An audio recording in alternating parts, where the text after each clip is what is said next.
الحمد للہ وحدہ لا شریک لہ والصلاة والسلام علی من لا نبی بعدہ اما بعد بسم اللہ الرحمن الرحیم اللہم صلی علی محمد وعلی آل محمد کما صلیت علی ابراہیم وعلی آل ابراہیم انک حمید مجید اللہم بارک علی محمد وعلی آل محمد کما بارکت علی ابراہیم وعلی آل ابراہیم انک حمید مجید عن ابن عباس رضی اللہ تعالی عنہ قال قال رسول اللہ صلی اللہ علیہ وسلم يدخل الجنة من امتی 70,000 بغیر حساب هم الذین لا يسترقون ولا يستطيرون وعلى ربهم يتوکلون او کما قال علیہ الصلوۃ والسلام۔ یہ ایک حدیث ہے حضرت عبداللہ بن عباس رضی اللہ تعالیٰ عنہ سے۔ یہ روایت بیان کرتے ہیں کہ رسول اللہ صلی اللہ علیہ وسلم نے فرمایا یدخل الجنت من امتی 70,000 بغیر حساب، میری امت کے 70,000 لوگ جنت میں جائیں گے بغیر حساب کے۔ یہ وہ لوگ ہوں گے ہم الذین لا یسترقون ولا یتطیرون، یہ وہ لوگ ہوں گے جو نہ ہی کوئی منتر جادو ٹونا یعنی ہر قسم کی جو فارچون ٹیلنگ ہوتی ہے یا سپرسٹیشن ہوتی ہے آگے ولا یتطیرون، یہ اس قسم کے کاموں میں انوالو نہیں ہوں گے۔ اور ان کی کوالٹی کیا ہوگی؟ وعلی ربہم یتوکلون، یہ اللہ اپنے رب پر توکل کرنے والے لوگ ہوں گے۔ اس حدیث میں آبویسلی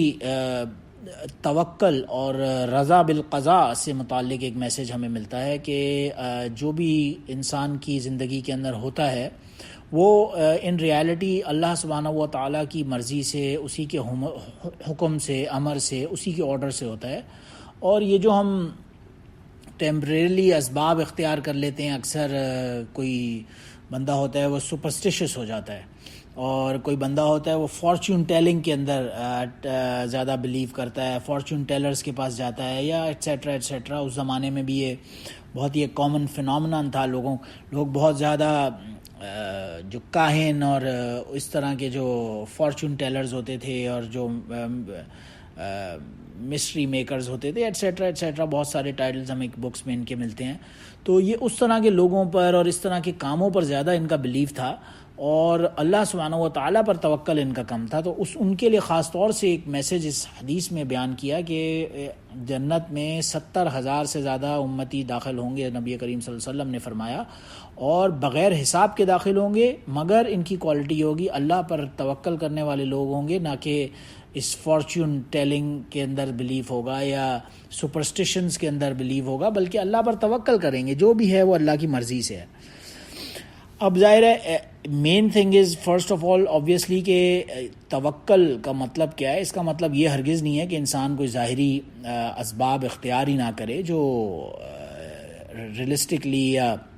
لاجکلی اسپیکنگ کسی کام کو حاصل کرنے کے لیے ہوتے ہیں، بلکہ وہ چیزیں مراد ہیں جو ان ریالٹی توکل علی اللہ، یعنی اللہ کے ساتھ اللہ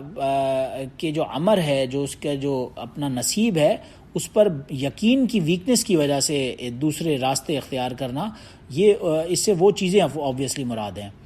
اب مثال کے طور پہ ایک گھر ہے، اس میں ایک ٹیپ لگا ہوا ہے، پانی کا نل لگا ہوا ہے، اس سے پانی آ رہا ہے۔ انسان آج جاتا ہے اپنے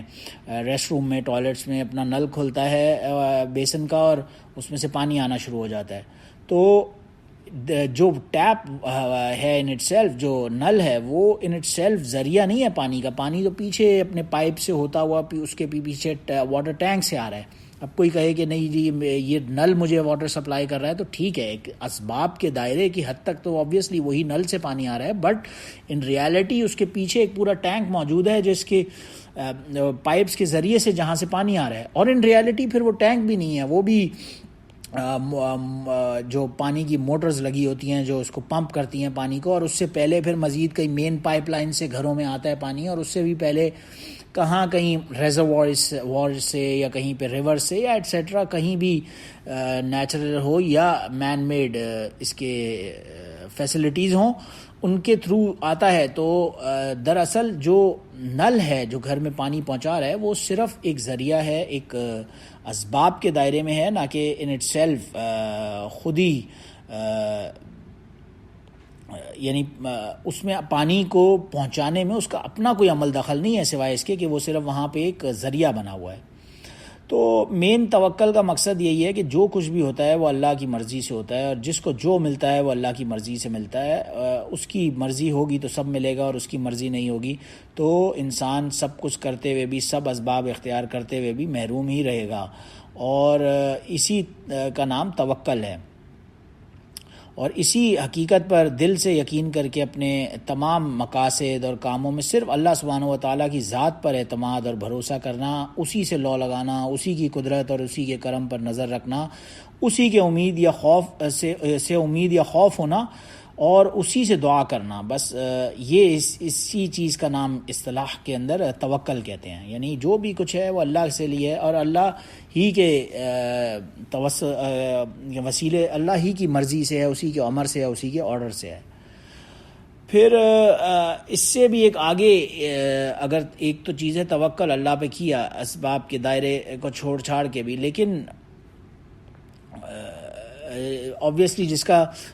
توکل کامل نہیں، جس کو کمپلیٹ یقین نہیں اللہ پر، تو اس کا obviously ایمان بھی اس میں ویک ہو جاتا ہے، اور توحید اس کی کامل نہیں ہوتی صحیح معنوں میں. اور لیکن اس سے آگے بھی پھر ایک چیز ہے رضا بالقضاء. یعنی ایک تو یہ ہے کہ چلو جو بھی کر رہا ہوں وہ اللہ کی مرضی سے کر رہا ہوں، لیکن پھر یہ ہے کہ انسان کی ایک کیپیسٹی، جو صحیح اللہ والے لوگ ہوتے ہیں، نیک دیندار ہونا مقصد نہیں ہے، لیکن جس کے دل کے اندر ایمان ہوتا ہے اللہ پر، وہ پھر ایک سٹیج پہ آتا ہے وہ ہر چیز پر راضی ہو جاتا ہے. رضا بالقضاء سے مراد ہی یہی ہے کہ اس کے ساتھ جو بھی اچھائی ہے برائی ہے اس میں وہ اللہ کی طرف سے کوئی نہ کوئی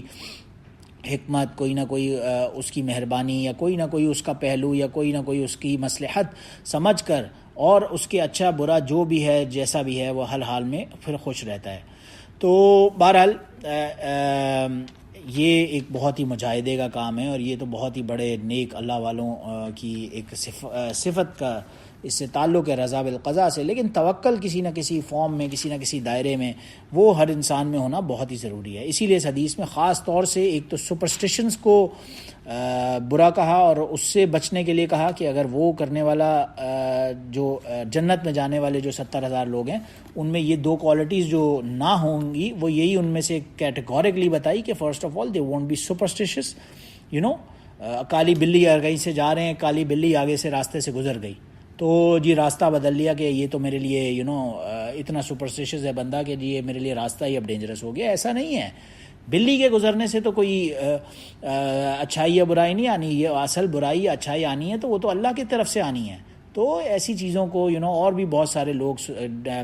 بہت ساری سپرسٹیشنز میں انوالو ہوتے ہیں. کوئی برائی کی بات ہوئی تو چلو یہ ٹچ ووڈ، لکڑی کے اوپر نوک کریں گے کہ جی اس سے ہماری برائی دور ہو جائے گی. یہ لکڑی پر نوک کرنے سے برائی دور نہیں ہو جائے گی. برائی جو دور ہوگی یا نہیں ہوگی وہ اللہ سبحانہ و تعالیٰ پر توکل کرنے سے ہوگی، اور جو کرنے والا ہے وہی ذات اللہ سبحانہ و تعالیٰ کی ہے جس نے کرنا ہے سب، نہ کہ کوئی دوسری ذات.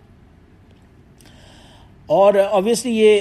پھر 70,000 کا مطلب یہ نہیں ہے کہ 70,000 کا ایک بس فگر ہی ہوگا اور اس کے علاوہ کوئی نہیں ہوگا، بلکہ یہ ایک صرف فرسٹ ایک افضلیت کے طور پہ آتا ہے. اور عربی زبان میں محاورتاً بھی 70,000 اکثر کہا جاتا ہے کہ 70,000 لوگ یہ کریں گے. اکثر احادیث اور روایات میں دوسری بھی ہمیں ملتا ہے، لیکن ایک دوسری روایت میں یہ بھی آتا ہے کہ ہر 70,000 کے ایچ انڈیویجول کے ساتھ there would be 70,000 more people. تو multiply 7 times 7 is I don't know something like 490 million whatever, but point is کہ جتنے بھی وہ ہوں گے لیکن وہ ایمپل لوگ ہوں گے. اور ایسے بہت سے لوگ یقیناً اس دنیا میں گزرے ہیں اور آئندہ بھی آنے والے دنوں میں آئیں گے اور گزریں گے، جو اللہ پر توکل کریں گے اور جو اسی پر یقین رکھیں گے، اور ان جو سپرسٹیشز اور فارچون ٹیلنگ کے جو بیہیویئرز ہیں ان سے دور رہ کر صحیح معنوں میں ان کا یقین اللہ پر ہوگا، اور وہ یقیناً علی ربہم یتوکلون اس کے مصداق لوگ ہوں گے، اور وہ ڈیفینیٹلی جنت کے حقدار بھی ہوں گے. اور اسی وجہ سے اس توکل کے اوپر فوکس کرنے کی وجہ سے یہ ایک روایت میں حضرت عمر بن خطاب رضی اللہ عنہ فرماتے ہیں کہ میں نے رسول اللہ صلی اللہ علیہ وسلم سے سنا، وہ اکثر فرمایا کرتے تھے لو انکم تتوکلون علی اللہ حق توکلہ لرزقکم کما یرزق الطیر تغدو خماسا وتروح بطانا، او کما قال علیہ الصلوۃ والسلام، کہ عمر بن خطاب رضی اللہ عنہ فرماتے ہیں کہ رسول اللہ صلی اللہ علیہ وسلم ناؤ اینڈ دین بار بار فرمایا کرتے تھے کہ اگر تم اللہ پر توکل کرنے والے بنو، جیسا جیسا کہ اس کا حق ہے اللہ کا توکل کرنے کا، جس کا وہ حقدار ہے، ویسے اللہ پر اگر تم توکل کرو تو تمہیں ایسے رزق دے گا جیسے پرندے کو رزق دیتا ہے، وہ صبح نکلتا ہے، ایوری برڈز جو ہوتی ہیں، اس کی مثال اس حدیث میں بیان فرمائی کہ پرندہ ہوتا ہے، وہ صبح گھر سے نکلتا ہے، اسے نہیں معلوم ہوتا اس نے کون سے کاروبار پہ جانا ہے، کون سی دکان پہ بیٹھنا ہے، کون سی جاب ہے اس کی، کہاں اس نے امپلائمنٹ اختیار کی ہوئی ہے، کون سی فیکٹری پہ جا کے وہ اپنا بزنس کرے گا، اپنی ٹریڈنگ کرے گا، اپنی کوئی انویسٹمنٹ فرم ہے یا وٹ ایور اٹ از، تو اس کو کچھ معلوم نہیں ہوتا۔ وہ پرندہ صبح اٹھتا ہے بس اللہ پر توکل کر کے، اور شام کو پیٹ بھر کے کھانا لے کے اپنا رزق جو بھی اس کا اللہ نے لکھا ہوتا ہے وہ لے کر واپس آ جاتا ہے۔ تو اسی لیے جو اللہ پر توکل کرنے والا بندہ ہوگا، اللہ اسے اسی پرندے کی ایگزامپل دیتے ہوئے فرمایا میٹافورکلی کہ وہ جس طرح توکل کرتا ہے، جو انسان بھی توکل کرتا ہے، اسے خود بخود اللہ کسی نہ کسی فارم میں اس کا رزق جو اس کے مقدر میں لکھا ہے وہ اس کو پہنچا کر رہتے ہیں۔ اور اسی لیے ایک دوسری روایت میں حضرت عمر بن عاص رضی اللہ عنہ نے روایت جس میں کی ہے، اور اس میں رسول اللہ صلی اللہ علیہ وسلم نے فرمایا تھا اِنَّ لِقَلْبِ ابْنِ آدَمَ بِكُلِّ وَادٍ، جو ابن آدم کا، یہ رسول اللہ صلی اللہ علیہ وسلم نے فرمایا ابن آدم یعنی انسان کا جو دل ہے، یہ بہت ایک بڑی وادی کے اندر جیسے برانچز ہوتی ہیں، اور اس برانچز کو فالو کرتا ہے انسان کا دل، اور وہ اگر اچھائی یعنی اللہ پر توکل نہیں کرتا، اسے یعنی کہ فمن اتبع قلبہ، جو اس دل کی چاہت ہے، اس کی ڈیزائرز ہیں، وشز ہیں، وانٹس ہیں، اس کو فالو کرنے میں جو بندہ لگا رہتا ہے تو لم یبال اللہ بأی واد اہلکہ، پھر اللہ کو پرواہ نہیں وہ کس وادی میں جا کے مر جائے۔ تو بڑے اسٹرانگ ورڈز اس حدیث میں ہمیں ملتے ہیں، اور لیکن ساتھ میں کچھ نہ کچھ امید کی ایک فارم میں ہوپ بھی نظر آتی ہے، کیونکہ آگے یہ بھی فرمایا وَمَن تَوَکَّلَ عَلَى اللَّهِ كَفَاهُ الشُّعْبُ، کہ اس کے کانٹرری جو اپنی جتنی بھی وشز ہیں، وانٹس ہیں، ڈیزائرز ہیں، انہیں اللہ کے سپرد کر دے تو پھر اللہ سبحانہ و تعالیٰ اس کی ساری ضرورتوں کے لیے کافی ہے، اور وہی اسے سب پرووائڈ کرنے والا ہے۔ Most definitely he is the provider, the ultimate provider. اور یہی اسی چیز کی، اسی توکل اللہ پر کرنے کی اور اس کی رضا پر راضی ہونے کی ترغیب حضرت عبداللہ بن عباس رضی اللہ عنہ کو بھی نبی کریم صلی اللہ علیہ وسلم نے فرمائی، خاص طور سے ایک مرتبہ جب وہ ایک سواری میں سوار ہو کے کہیں غالباً جا رہے تھے کسی سفر پر یا کہیں بھی، تو یہ رسول اللہ صلی اللہ علیہ وسلم کے پیچھے تشریف فرماتے حضرت عبداللہ بن عباس رضی اللہ عنہ ایک دن، اور نبی کریم صلی اللہ علیہ وسلم نے ان سے کہا یا غلام احفظ اللہ یحفظک، احفظ اللہ تجد تجاہک واذا سألت فاسأل اللہ، کہ اللہ کو یاد کرو، اللہ کا خیال کرو جیسے کہ اس کا خیال کرنے کا حق ہے، یعنی اس کے جو آرڈرز ہیں، اس کے جو احکامات ہیں، ان کی تعمیل، ان کو فالو کرو، اور اگر ایسا کرو گے تو اوبویسلی اللہ تمہاری مدد فرمائے گا، اور دنیا اور آخرت کی تمام برائیاں تم سے خود بخود دور ہو جائیں گی، یہ تم دیکھو گے۔ اور ظاہر ہے اللہ کو یاد رکھو گے تو اللہ تمہیں یاد رکھے گا۔ اور اگر پھر آگے نبی کریم صلی اللہ علیہ وسلم نے یہ بھی نصیحت فرمائی کہ وَإِذَا سَأَلْتَ فَاسْأَلِ اللَّهِ، جب بھی کچھ مانگو، کوئی سوال کرنا ہو، کچھ تمہاری کوئی ڈیمانڈ ہو، کوئی کچھ مانگنا چاہتے ہو تو بس اللہ سے مانگو اور کسی سے نہیں مانگو۔ وَإِذَا اسْتَعَنَتْ فَاسْتَعِن بِاللَّهِ، اور اگر مدد مانگو کسی سے بھی تو وہ اللہ سے ہی مانگو، اللہ کے علاوہ کسی سے نہیں مانگو۔ وَعْلَمْ، جان لو،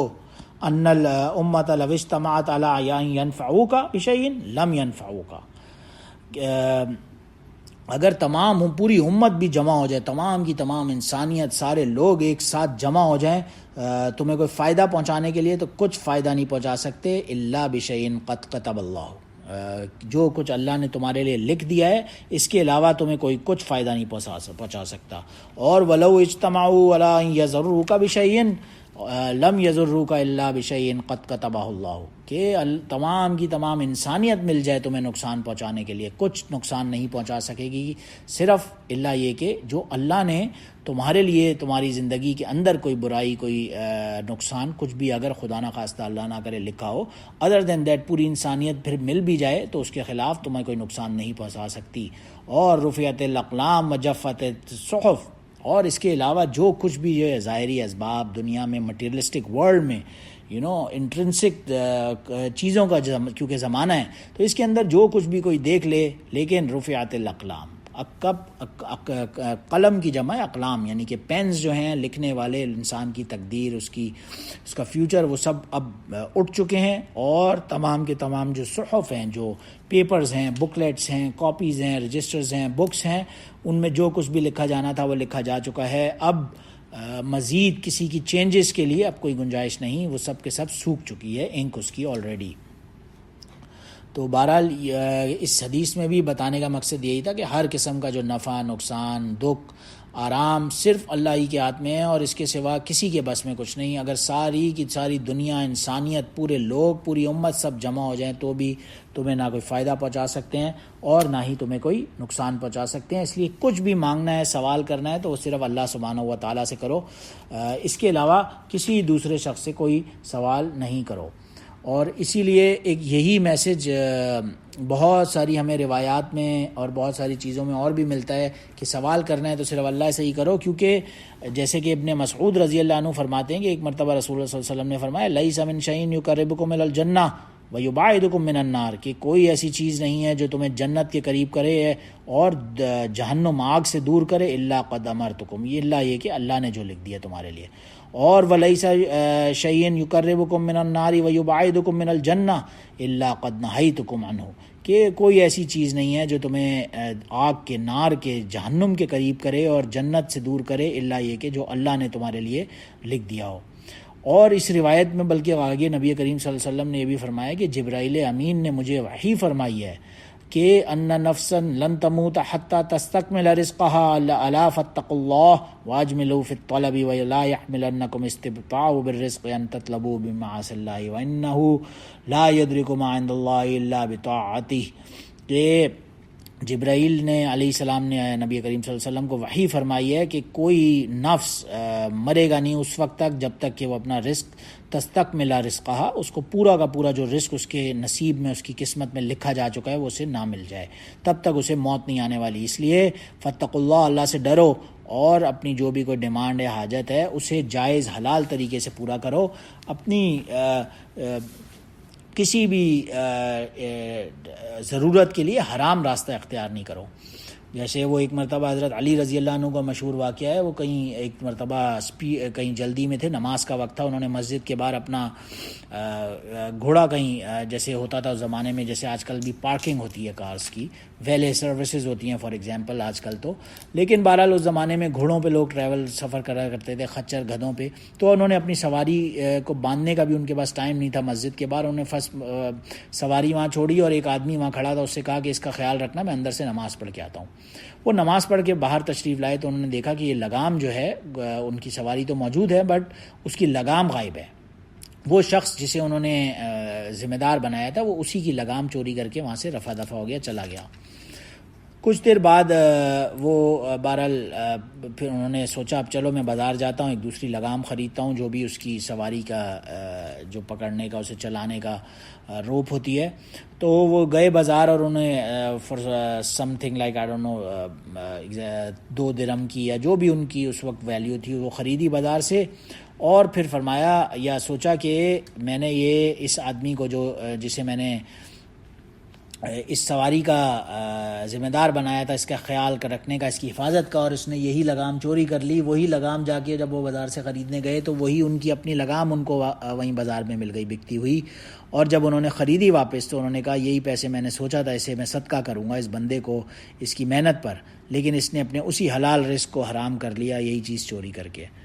تو بہرحال حلال طریقے سے کمانے کی ایک جو فضیلت ہے اور توکل علی اللہ کرتے ہوئے حرام راستوں سے بچنے کی، اس سے اجتناب کرنے کی، دور رہنے کی خاص ایک جو آبویسلی فضیلت ہے، اور اس کے بارے میں یہ بار بار ہمیں روایات سے ملتا ہے. اور نیسیسری اور امپورٹنٹ چیز یہاں پہ یہی ہے کہ جو توکل ہے اپنی وہ اللہ سبحانہ و تعالیٰ پر ہو، نہ کہ انسانوں پر. اور ظاہر ہے ہم تو ویک لوگ ہیں، گناہگار لوگ ہیں، ہمارے تو وہ لیولز نہیں ہیں ایمان کے جو نبی کریم صلی اللہ علیہ وسلم کے زمانے میں انہوں نے صحابہ کرام کے دلوں میں ایک راسخ طور پر خاص طور سے بالکل امبورس کر دیے تھے، اندر سے گھسا کے ان کو اندر ایمان کو کوٹ کوٹ کر بھر دیا تھا اپنے صحابہ کے دلوں میں. ظاہر ہے ان کا ایک لیول ہوتا تھا ایمان کا.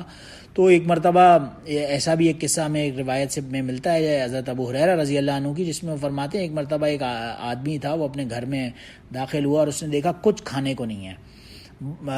گھر والے عورت سب لوگ بھوکے ہیں، اور جو چکی ہوتی تھی زمانے میں آٹا پیسنے کی، تو کچھ کھانے پینے کا نہیں ہے، آٹا گھر میں نہیں ہے، اور دے ڈونٹ ہیو اینی مال ٹو افورڈ اینی تھنگ. تو بہرحال بھوکے پیاسے اب کیا کریں، کچھ سمجھ نہیں آ رہی تھی. اسی اسنا میں ہی ڈیسائیڈڈ کہ اوکے میں اللہ پر توکل کر کے اور باہر نکلتا ہوں اور اللہ سے دعا کرتا ہوں اور باہر نکل کے کچھ نہ کچھ بندوبست کرنے کی ایٹ لیسٹ کوشش کرنے کے لیے نکلتا ہوں. تو وہ باہر نکل دیا، جو بھی ادھر گھر کے پاس جنگل کی طرف چلا گیا کہ کچھ بھی دیکھوں، کچھ اگر مل جائے یا ایٹسیٹرا ایٹسیٹرا، اور اللہ پر توکل کر کے اللہ سے دعا مانگنے لگا. اس کی بیوی بھی ظاہر ہے اسی لیول کی نیک اللہ والی کوئی خاتون تھیں، جو ایسا ان کے اندر کوئی توکل تھا کہ انہوں نے اللہ پر بس دعا کی، اللہ سے دعا کی کہ اللہ ہمارے پاس رزق نہیں ہے، ہمیں رزق عطا فرما. اور پھر اتنا ان کا توکل کا ایک سٹینڈرڈ تھا، اتنا ان کی شیورٹی تھی کہ انہیں یقین تھا کہ جو اللہ سے مانگا جائے وہ ضرور ملتا ہے. اور اسی وجہ سے انہوں نے کیا کیا کہ اپنا جا کے چکی کو ریڈی کیا کہ ابھی جیسے ہی آٹا آئے گا میں اس میں پیسنا شروع کروں گی، اور تندور کو جلا کے اور گرم کرنا شروع کر دیا کہ جیسے ہی آٹا ریڈی ہوگا تو میں اس میں روٹیاں ڈال کے اور پکا لوں گی، تاکہ پھر ٹائم ضائع نہ ہو اور میں فٹافٹ جو بھی کھانے پینے کا ہوگا بندوبست اپنے گھر والوں کے لیے کروں گی. اور پھر کیا دیکھتی ہیں کہ آٹومیٹکلی اللہ سبحانہ و تعالیٰ کی طرف سے ایک میریکل ہوا، جسے کرامت کہہ لیں یا ظاہر ہے میریکل جو معجزہ ہوتا ہے وہ تو نبی کے ہاتھ پیر ہوتا ہے، اور یہ کرامت ہی ایک سارٹ آف تھی جو کسی نبی کے سامنے پیش آئی. لیکن صحابہ کا ایمان توکل ایسا تھا اللہ پر کہ خود بخود اس چکی کے اندر جو اس کی سائڈز میں جہاں گرائنڈر ہوتا ہے اس کے آس پاس آٹا خود بخود انہوں نے دیکھا کہ آ کے جمع ہونا شروع ہو گیا، اور چکی چل کے اس میں سے آٹا پسنا شروع ہو گیا خود ہی آٹومیٹکلی اللہ سبحانہ و تعالیٰ کی ایک طرف سے. اور اسی تندور میں جو اس خاتون نے گرم کیا تھا روٹیاں پکانے کے لیے، کیا دیکھتی ہے کہ وہاں پہ روٹیوں کے ایک انبار جتنا فل تھا تندور، اور ٹوٹل تندور روٹیوں سے فل ہو گیا تھا خود بخود، جتنی کیپیسٹی تھی اس کے اندر. تو بہرحال it was no less than a miracle of course. تو جب ان کے شوہر تشریف واپس لائے، انہوں نے کہا یہ کیسے ہوا، تو انہوں نے یہی بتایا کہ یہ اللہ کا پہ ہم نے توکل کیا اور اللہ نے ہمیں اپنی قدرت سے اپنی مہربانی سے عطا فرمایا. اور یہ میریکل اللہ نے اسی دنیا میں لوگوں کو دکھایا، ایسے لوگوں کو جو اللہ پر توکل کرنے والے تھے، کہ جب کوئی مانگتا ہے تو میں اسے ضرور عطا کرتا ہوں، توکل ہونا شرط ہے. اور جب یہ پھر سٹوری نبی کریم صلی اللہ علیہ وسلم تک پہنچی اور انہیں بتایا گیا، تو انہوں نے ہوا یہ تھا کہ پھر جب وہ صاحب آئے، انہوں نے حیرانگی کی حالت میں اس چکی کو اٹھا کے دیکھا کہ نیچے کے آس پاس کہ بھائی یہ آٹا کہاں سے آ رہا ہے، how is it possible. He was of course it was a miracle. تو ہاؤ ان کو یقین نہیں آیا. لیکن جب یہ سٹوری نبی کریم صلی اللہ علیہ وسلم نے سنی تو انہوں نے کہا اگر یہ صاحب اب اس چکی کو اٹھاتے نا تو ساری زندگی قیامت تک اس میں یہ آٹا پستا رہتا اور آٹا نکلتا رہتا، کیونکہ اللہ کا ایک میریکل تھا. انہوں نے اس کو اسباب کے دائرے میں اور اوپر اٹھا کے دیکھ لیا، اس وجہ سے وہ آٹا مزید اس کے اندر سے آنا پھر بند ہو گیا. بہرحال اسی لیے قرآن پاک میں فرمایا گیا وَمَن يَتَوَكَّلْ عَلَى اللَّهِ فَهُوَ حَسْبُهُ، کہ اللہ پر جو توکل کرے گا، جس طرح سے کرے گا، اللہ اس کے گمان کے مطابق اسے اسی طرح سے ادا کرے گا. وہ اللہ اسی کے لیے اس حساب سے کافی ہے، اسی کے گمان، انسان کے لیے اس کا جیسا گمان ہوگا وہ اس کو اسی طرح سے عطا فرمائے گا. اور ظاہر ہے یہی وجہ ہے کہ ایک حضرت سعد رضی اللہ عنہ کی روایت ہے جس میں رسول اللہ صلی اللہ علیہ وسلم نے فرمایا من سعادت ابن آدم رضاہ بما قضى اللہ له ومن شکاوت ابن آدم ترک استخارۃ اللہ ومن شکاوت ابن آدم سقطہ بما قضى اللہ، کہ آدمی کی نیک بختی اور خوش نصیبی اس کی ایک اچھائی کی کوالٹی یہ بھی ہے کہ اللہ کی طرف سے اس کے لیے جو فیصلہ ہو وہ اس پر راضی ہو، اور آدمی کی بری کوالٹی بدبختی بد نصیبی یہ ہے کہ وہ اللہ سے اپنے لیے خیر اور بھلائی کا طالب نہ ہو، اللہ سے امید نہ رکھتا ہو بھلائی کی، اور اس کی بد نصیبی ظاہر ہے اس کے علاوہ یہ بھی ہے کہ وہ اللہ کے جو دیا ہے اس پر راضی نہ ہو، اس پر خوش نہ ہو، کیونکہ ظاہر ہے انسان ہے عام طور پر ظاہری اسباب اور انٹرنسک چیزوں کی طرف اور مٹیریلسٹک ورلڈ ہے، کیونکہ تو وہ جو نظر آتا ہے اس پہ بلیف زیادہ ہوتا ہے، اس وجہ سے حالانکہ قرآن پاک میں فرمایا گیا نواسان تکرہوا شیئا وہو خیر لکم وآسان تحبوا شیئا وہو شر لکم واللہ یعلم وانتم لا تعلمون، کہ اٹ از ویری پاسبل کہ تم کسی چیز کو برا سمجھو، یہ میرے لیے اچھی نہیں ہے، لیکن اللہ نے اس میں تمہارے لیے خیر رکھ دی ہو، اور کوئی ایسی چیز ہے جس سے تم محبت کرو، بہت پسند کرو اور بہت چاہو گے مجھے مل جائے، حالانکہ اللہ نے وہ شر لکم اس میں تمہارے لیے برائی رکھ دی ہو، واللہ یعلم وانتم لا تعلمون، اللہ جاننے والا ہے تم کچھ جاننے والے نہیں ہو۔ اسی لیے ضروری ہے کہ اللہ سے بار بار یہی دعا مانگی جائے اور انسان بار بار دعا کرتا رہے کہ اس کے نزدیک بندے کے لیے جو بھی خیر ہے وہ اسی کا اس کا اللہ سبحانہ و تعالیٰ کے اوپر ہے، اور اللہ ہی سے بس خیر مانگتا رہے، برائی سے دور بچنے کی اور دور رہنے کی اللہ سے دعا کرتا رہے بندہ اپنا، کیونکہ ایک روایت میں آتا ہے کہ رسول اللہ صلی اللہ علیہ وسلم نے فرمایا کہ بندے کا اپنے لیے اللہ تعالیٰ سے خیر کا نہ مانگنا بندے کی بڑی بد نصیبی اور بدبختی ہے، یعنی جو بندہ اللہ سے خیر نہیں مانگتا، اللہ سے ہوپ نہیں کرتا، اللہ سے دعا کر کے اس کی باؤنٹیز اور بینیفٹس اور اس کی رحمتیں مانگتا نہیں ہے، تو یہ اس بندے کی اپنی بد نصیبی ہے، اللہ کو ہماری پرواہ نہیں، اللہ کے لیے وہ ہمارا محتاج نہیں، ہم اس کے محتاج ہیں، ہمیں اس کی ضرورت ہے نہ کہ دی ادر وے اراؤنڈ۔ تو انسان کو یہی چاہیے کہ وہ اللہ سبحانہ و تعالیٰ پر توکل کرے، اسی کی رضا پر راضی ہو اور اسی سے دعا مانگ کر اپنے لیے خیر اور بھلائیاں مانگے اور بد نصیبوں میں شامل نہ ہو۔ تو یہی دعا ہے کہ اللہ ہمیں بد نصیبوں کی فہرست سے نکال کر خوش نصیبوں کی اور اللہ پر توکل کرنے کی، یعنی وہ لوگ جو وہم علی ربہم یتوکلون، اللہ کے توکل کرنے والے، اللہ پر توکل کرنے والے لوگوں میں ہمیں شامل فرمائے۔ وآخر دعوانا ان الحمد للہ رب العالمین۔ سبحان ربک رب العزت عما یصفون وسلام علی المرسلین والحمد للہ رب العالمین۔ سبحانک اللہم اشہد ان لا الہ الا انت استغفرک واتوب الیک۔